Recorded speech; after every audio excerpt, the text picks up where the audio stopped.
ടോയ്ലറ്റിൽ ക്ലോസറ്റ് വെക്കുന്ന സമയത്ത് കിബിലക്ക് മുന്നിട്ടോ പിന്നിട്ടോ വെക്കുന്നത് പ്രശ്നമുണ്ടോ എന്നായിരിക്കും ചോദ്യം. ഇവിടെ പണ്ഡിതന്മാർക്കുള്ള അഭിപ്രായ വ്യത്യാസമുണ്ട്. കിബിലക്ക് മുന്നിട്ടോ പിന്നിട്ടോ ഖളാഉൽ ഹാജ മലമൂത്ര വിസർജനം നടത്താൻ പാടില്ല എന്നുള്ളത് അത് തുറസായ സ്ഥലത്ത് മാത്രമാണോ അതല്ല കെട്ടിടത്തിനകത്തും ബാധകമാണോ എന്നുള്ളതിൽ അഭിപ്രായ വ്യത്യാസമുണ്ട്. ചില പണ്ഡിതന്മാരത് തുറസായ സ്ഥലത്ത് മാത്രമേ പാടില്ലാത്തതുള്ളൂ. ഇപ്പോൾ നമ്മുടെ നാട്ടിലാണെങ്കിൽ നമ്മൾ പടിഞ്ഞാറേക്കോ കിഴക്കോ ഇരുന്ന് നമ്മൾ എന്ത് ചെയ്യാൻ പാടില്ല, തുറന്ന സ്ഥലത്ത് മലമൂത്ര വിസർജനം നടത്താൻ പാടില്ല.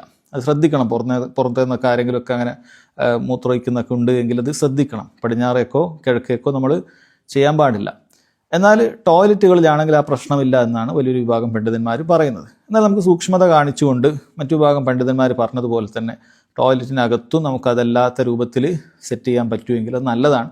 ഇനി എന്തെങ്കിലുമൊക്കെ തടസ്സം, സാങ്കേതിക തടസ്സങ്ങൾ, ഞെരുക്കങ്ങൾ കൊണ്ട് അങ്ങനെ വെച്ചിട്ടില്ല എങ്കിൽ അത് കുറ്റക്കാരാകില്ല എന്നാണ് മനസ്സിലാക്കുന്നത്. വല്ലാഹു അലം. കാരണം അത് തുറസായ സ്ഥലത്ത് ബാധകമാണ്.